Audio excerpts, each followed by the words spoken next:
Hello everyone, and welcome back to another endgame build showcase.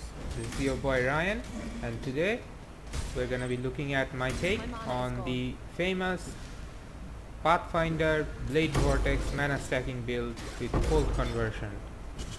And this is a very endgame build. I did this last week when Explodey chest was very good. With the nerf on the Explodey chest, we're gonna have to switch things around a bit, and since this is very end of the league, I thought I would showcase this, and I'll be working on tweaking the build next league and making a full video guide out of it on the current meta gear and stuff like that. So without further ado, I hope you enjoy the build showcase, and then we'll talk about the build's gears, flasks and mechanics and everything all over.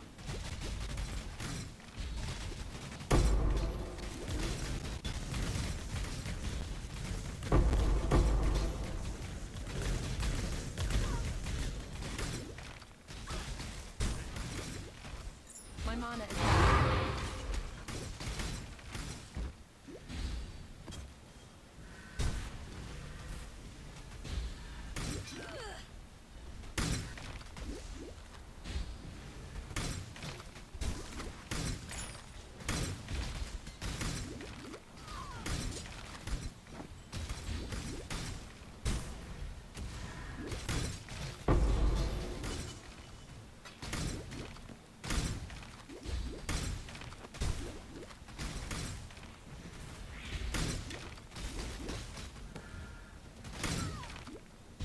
Do not worry, little beast. We are friends now.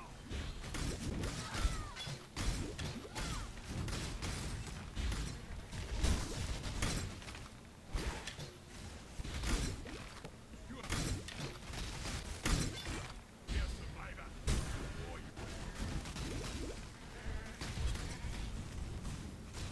That was a hunch you were not.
I'm not up to that just yet.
highest calling to die for one. Oh, my faith was not strong enough.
My mana is gone.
Now let's take a look how the build functions and fundamentals of the build. So we are a Pathfinder. The spell that we are using, main skill that we are using is Blade Vortex, obviously, and this is a mana stacking with indigon. So we have a mana flask, that way we have infinite mana sustain, and then we spam Blade Vortex all the time to get the mana cost of the skill itself getting really high, and indigon ramps up, and we have a lot of flat physical damage added to our spells. After that, this physical damage gets converted to cold damage via a Hated Watcher's Eye, as well as some nodes on the tree and a mod on our gloves. After that, we also have some physical as extra cold damage via our flask and Hatred Aura itself, plus some nodes on the tree, as well as some gear as well. So with all of these extra converted damage, we have this very large amount of instant boss damage as well. So other than the damage aspect, this build is rocking a solid defensive layer, multiple of them, First of all, it's a mana stacking, so we have mind over matter, so we are splitting the damage in our health and mana as well.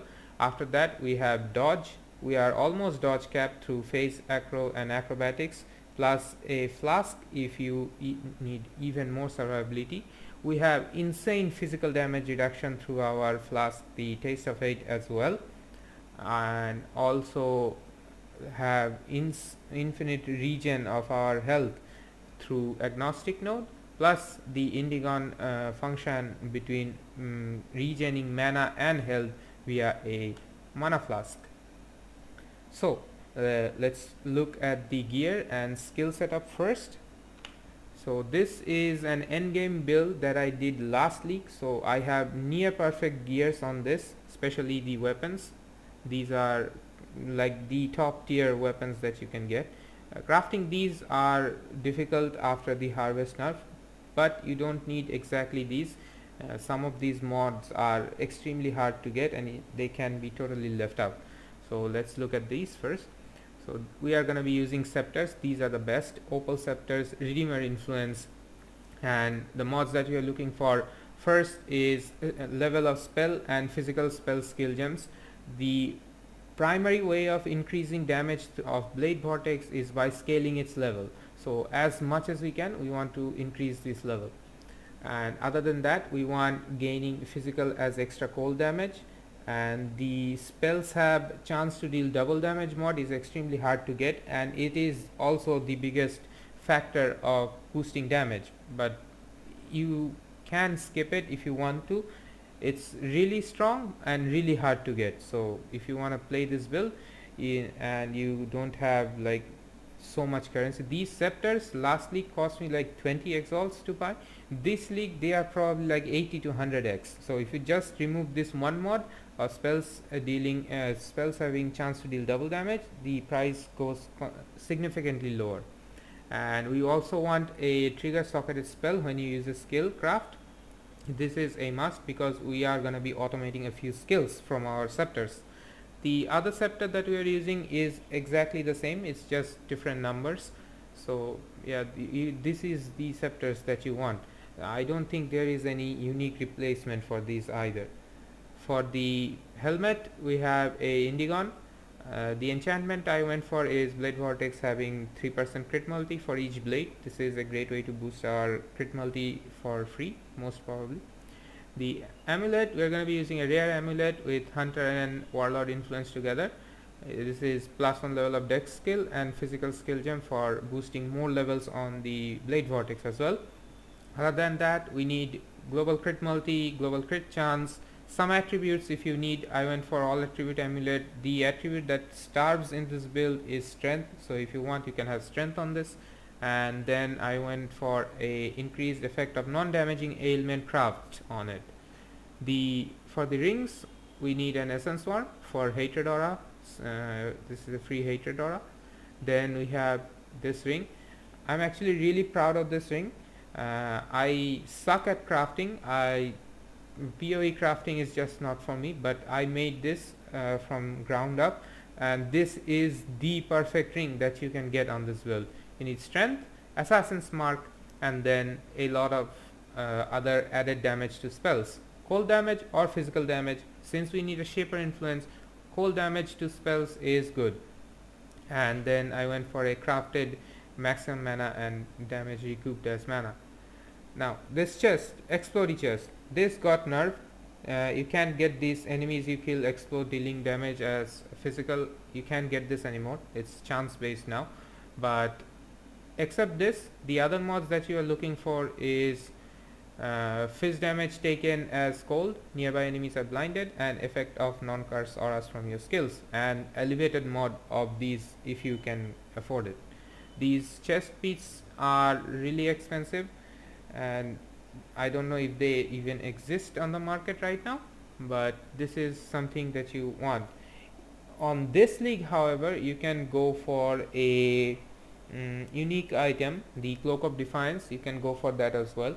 The Explodey mod is just for clearing maps. This is completely unnecessary if you're making a boss killing character. This character is a fantastic boss killer, So if you are using this character as only boss killing services, then you can just replace this chest outright and get a Cloak of Defiance. It will give you a lot more survivability, a lot more damage as well.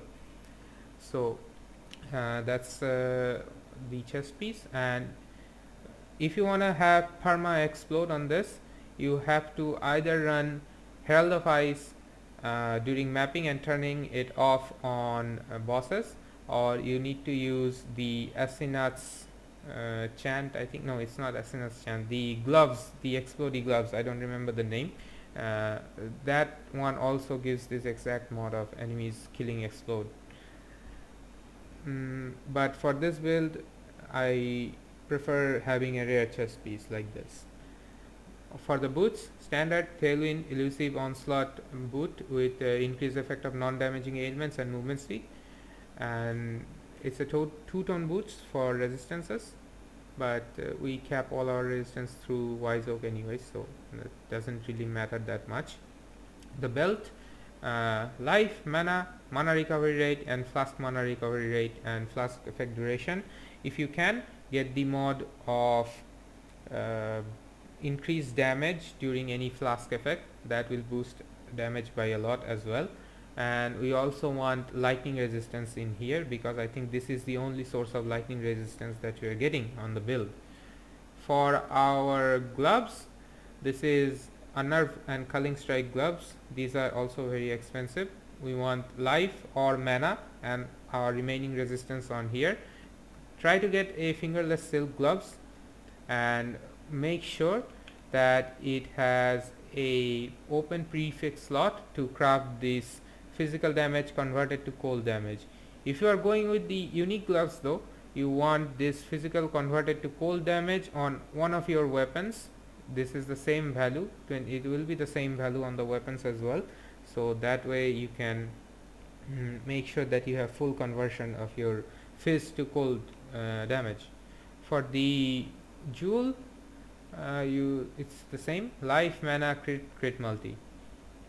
And for the flask setup, it's a eternal mana flask. Make sure it's an enduring eternal mana flask and get the warding suffix on it. This way you can spam mana flask without worrying. Otherwise, this enduring mana flask is very important.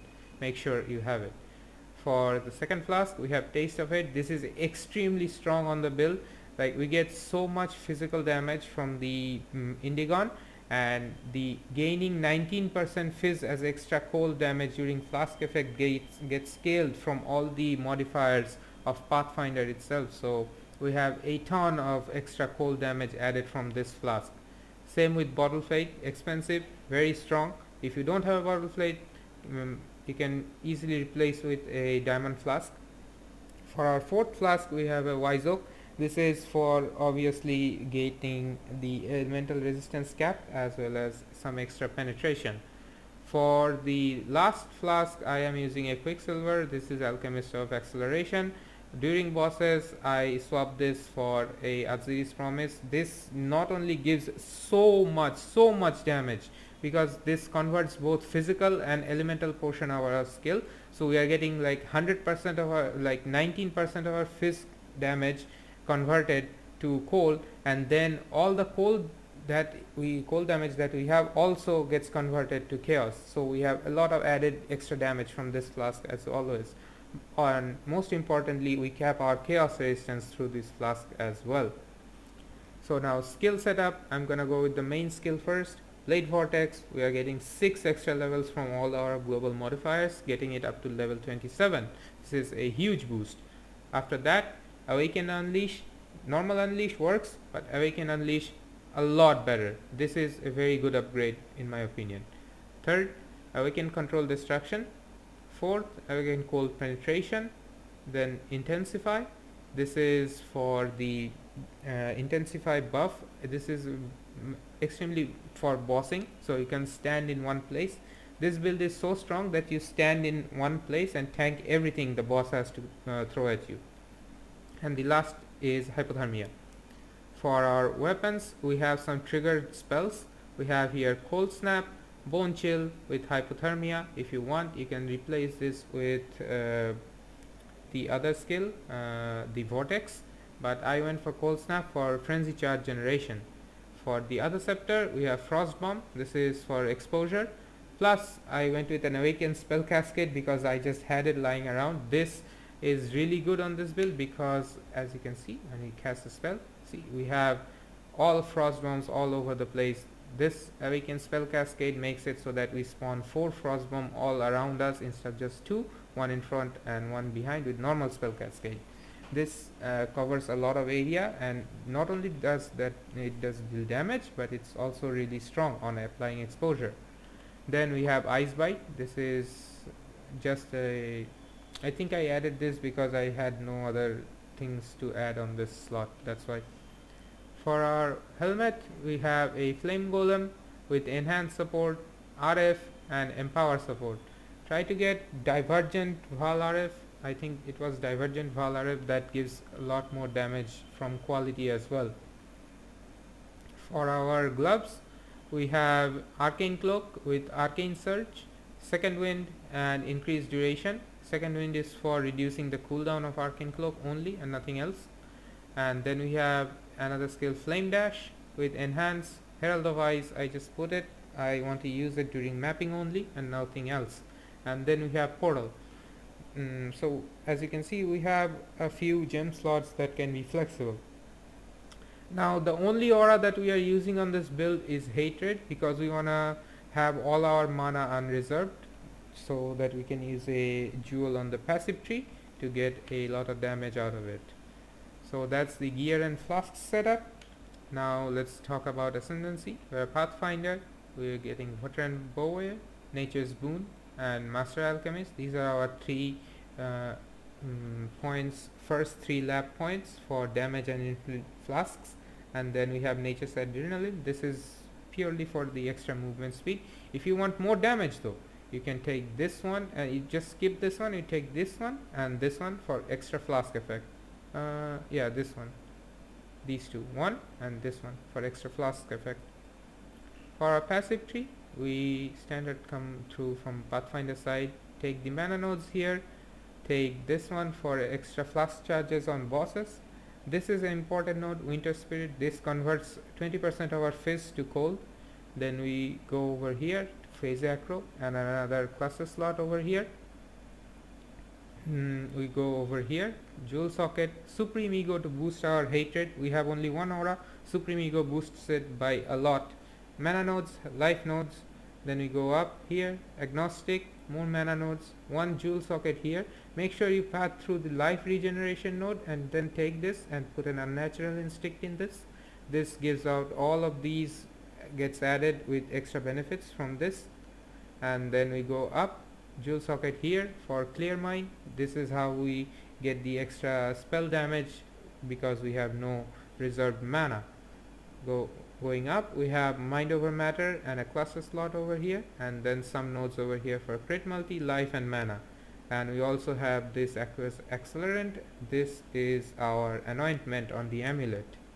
For the cluster setup we have one with Vengeful Commander, Blanketed Snow and Doriani's Lesson over here for leech.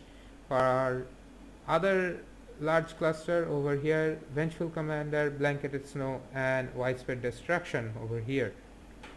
We are scaling aura through Supreme Ego, so Vengeful Commander hatred increase is good. Other than that we have 3 mediums with Liquid Inspiration and Distilled Perfection, one over here and 2 over here, and then the last one is Liquid Inspiration and Spike Concoction for the Master Alchemist buff, or Master Alchemist Genius buff. And the outermost jewel sockets are all gonna be life or mana and with crit multis. The Watcher side that we are going for is gonna be physical damage converted to cold while affected by hatred. This is a must have, and make sure you get at least more than 35% of fizz converted to cold damage, because we have 35 from here, 20 for here, so that's 55, and then we have 25 here, which is gonna be 80% cold conversion. and that's mostly done with the passive tree as well. These 2 points are here because I needed some strength to equip some gear. This should not be here because the gear is not actually fully optimized. We wanna remove these later and get a gear with more strength. That way we don't have to spend 2 points here, and we can spend them over here for crit multi, more of them. So this is not exactly like a complete fully polished tree. You can follow it for sure, but there are room for improvements still left. That's all what I'm trying to say. uh, and that's about the full build guide on this. I will do this build most probably again in the next league. I am hoping I can make this because I don't know what they're gonna do with the harvest again, because getting gear is not very easy from now on. Anyways, so I hope you enjoyed this guide and the build showcase, and as well as the complete build video, and I hope you guys have a great day. I'll see you all in the next video as well.